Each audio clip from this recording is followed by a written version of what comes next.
श्री स्वामी समर्थ. जय जय स्वामी समर्थ. नमस्कार मंडळी. आपण रोजच्या बोलण्यात सहज म्हणतो की अमुक एका व्यक्तीचे वाईट दिवस सुरू झाले, त्याच्यावर जणू काही संक्रांतच आली आहे. एखाद्याच्या नोकरीवर, व्यवसायावर किंवा आयुष्यावर संकट आली की संक्रांत आली असा शब्दप्रयोग केला जातो. पण संक्रांत हा तर आनंदाचा, उत्सवाचा सण आहे. मग असा सकारात्मक सण आपण नकारात्मक अर्थाने का वापरतो, हा प्रश्न अनेकांना पडतो. संक्रांत म्हणजे नेमकं काय? मकर संक्रांत का साजरी केली जाते? आणि यंदाच्या 2026 सालच्या मकर संक्रांतीचे पंचांगानुसार काय फल आहे? यासह संक्रांतीच्या दिवशी काय करावं आणि काय टाळावं, तसेच यंदा एकादशी संक्रांतीला आल्याने कोणत्या गोष्टीची विशेष काळजी घ्यावी, याची सविस्तर माहिती आपण आज पाहणार आहोत. 14 जानेवारी 2026 रोजी बुधवारच्या दिवशी मकर संक्रांत साजरी केली जाणार आहे. पंचांगानुसार या दिवशी दुपारी 3:06 संक्रांतीचा पुण्यकाळ सुरू होईल आणि सूर्यास्तापर्यंत हा काळ प्रभावी राहील. या पुण्यकाळात केलेली धार्मिक कृत्य विशेष फलदायी मानली जातात. या दिवशी तीळ मिसळलेल्या पाण्याने स्नान करावं, अंगाला तिळाचं उटणं लावावं, शक्य असल्यास तिळाचा होम करावा, पितरांसाठी तीळ तर्पण करावं, तिळाचे पदार्थ सेवन करावेत आणि यथाशक्ती तिळाचं दान करावं. अशा प्रकारे तिळाचा 6 प्रकारे उपयोग केल्यास पापक्षय होतो, अशी धार्मिक मान्यता आहे. यंदाच्या संक्रांतीचं देवी स्वरूप पाहिलं तर संक्रांत देवीचं वाहक असून उपवाहन घोडा आहे. तिने पिवळ्या रंगाचं वस्त्र परिधान केलं असून हातात गदा धारण केली आहे. तिच्या कपाळावर केशरी टिळा असून वयाने ती कुमारिका आहे आणि बसलेल्या अवस्थेत आहे. ती जाईची फुलं हातात घेतली असून पायसानाचं भक्षण करत आहे. तिची जात सर्प असून भूषण म्हणून मोती धारण केलेला आहे.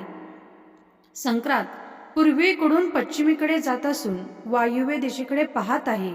पंचांगात दिलेल्या या स्वरूपावरून वर्षभरातील घडामोडीचे संकेत लावले जातात. संक्रांतीच्या पर्वकाळात काही गोष्टी टाळणं अत्यंत आवश्यक मानलं जातं.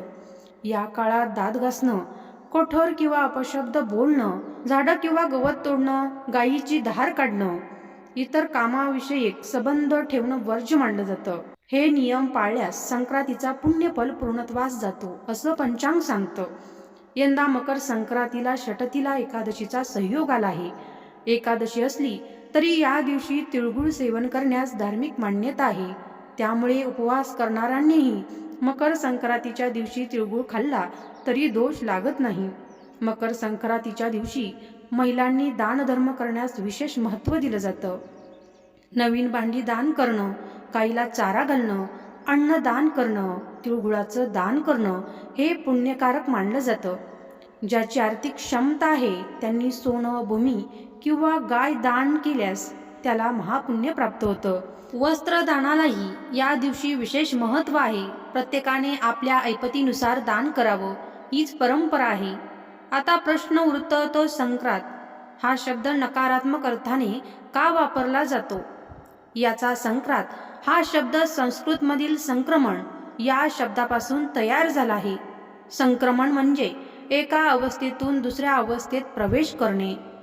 सूर्य जेव्हा एका राशीतून दुसऱ्या राशीत जातो तेव्हा त्या बदलाला संक्रांत म्हटलं जातं. मकर संक्रांतीच्या दिवशी सूर्य धनु राशीतून मकर राशीत प्रवेश करतो. कोणताही बदल, मग तो निसर्गातील असो किंवा माणसाच्या आयुष्यातील, सुरुवातीला अस्थिरता आणि भीती निर्माण करतो. जुनं सोडून नवीन स्वीकारताना अनेक उलथापालथी घडतात. त्यामुळे जेव्हा एखाद्याच्या आयुष्यात अचानक किंवा नकोसे बदल घडतात तेव्हा त्याला संक्रांत आली असं म्हणण्याची पद्धत रूढ झाली आहे. पुराणानुसार संक्रांती ही एक देवी असून तिने संक्रासुर नावाच्या राक्षसाचा वध केला होता. ही देवी दरवर्षी वेगवेगळ्या रूपात वेगवेगळ्या वाहनांवरून येते. ती ज्या दिशेने येते आणि ज्या दिशेला जाते त्या दिवशी संबंधित संकटांची शक्यता वाढते, अशी लोकमान्यता आहे.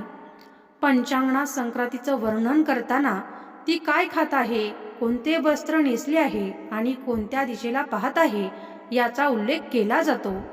ज्या वस्तूकडे ती पाहते त्या वस्तू महाग होतात किंवा त्याचा तुटवडा जाणवतो असंही मानलं जातं. या सर्व कारणांमुळे संक्रांत या शब्दाला कालांतराने नकारात्मक छटा प्राप्त झाली. मात्र मकर संक्रांत ही उत्तर नारायणाची सुरुवात आहे.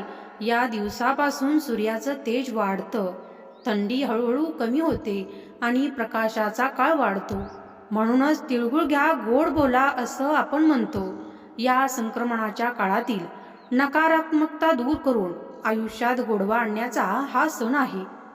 जुने दुःख, कटुता आणि अंधार मागे सोडून प्रकाशाकडे जाण्याचं प्रतीक म्हणजे मकर संक्रांत. त्यामुळे संक्रांतीकडे नकारात्मक नव्हे तर सकारात्मक दृष्टिकोनातून पाहणं अधिक योग्य ठरतं.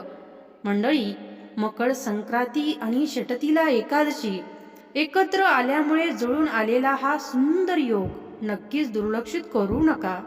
भगवान श्रीहरी विष्णूंची मनोभावे पूजा करा. विष्णू सहस्त्रनामाचे श्रवण किंवा पठण करा. जवळच्या विठ्ठल मंदिरात तिळगुळाचा नैवेद्य अर्पण करा आणि आपल्या क्षमतेनुसार दान धर्म करा. संक्रांतीच्या काळात स्त्रिया हळदी कुंकू, वाण, अन्न, नवीन भांडी, वस्त्र, गायीसाठी चारा, तिळगुळ अशा विविध वस्तूंचे दान करतात. वाण देण्यामागचा मुख्य हेतू दान असल्यामुळे वाणात दिली जाणारी वस्तू दुसऱ्याच्या उपयोगाची आहे का याचा विचार करूनच ती निवडावी. या वर्षाची मकर संक्रांत ही अत्यंत वैशिष्ट्यपूर्ण आणि दुर्मिळ योगाने येत असल्यास सांगितलं जात आहे. अनेक वर्षानंतर अशी संक्रांत येत असून या दिवशी केवळ तिळगुळालाच नव्हे तर अनेक शुभ आणि धार्मिक कार्यांनाही विशेष महत्त्व प्राप्त झालं आहे. त्यामुळे यंदाची संक्रांत सामान्य नसून अनेकांच्या दृष्टीने फलदायी मानली जात आहे. संक्रांत आणि एकादशी एकाच दिवशी आल्याने या दिवसाचं धार्मिक महत्त्व अनेक पटीने वाढलं आहे.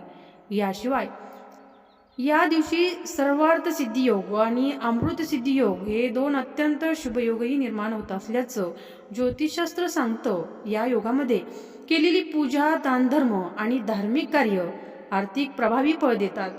जीवनातील अडथळे दूर होतात. संक्रांत ही देवीच्या या वर्षीच्या स्वरूपावरून येणाऱ्या वर्षासाठी काही महत्त्वाचे संकेत मिळतात. सरकार आणि सरकारी क्षेत्रासाठी हे वर्ष अनुकूल ठरेल. वस्तूंची किमती तुलनेने स्थिर राहतील. नागरिकांच्या आरोग्यात सुधारणा होईल. देशामधील संबंध आर्थिक सौहार्दपूर्ण राहतील आणि अन्नधान्य साठ्यात वाढ होण्याची शक्यता आहे.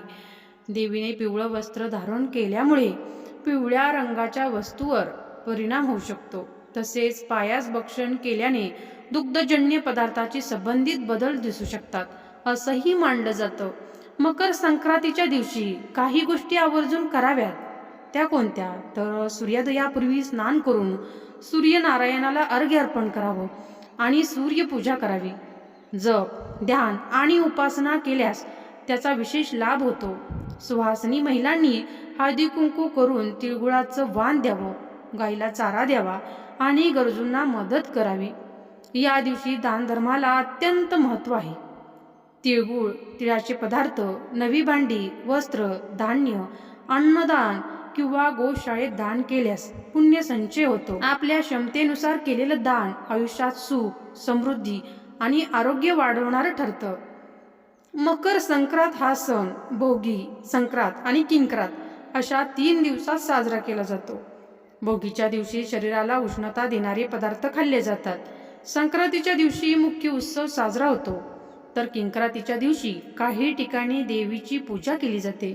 आपल्याकडे मोठ्या उत्साहाने साजरा होणारा हळदी कुंकू सोहळा हा मकर संक्रांतीपासून रथसप्तमीपर्यंत चालतो. हळद ही सौभाग्याचं प्रतीक असून कुंकू हे शक्तीचं प्रतीक मानलं जातं.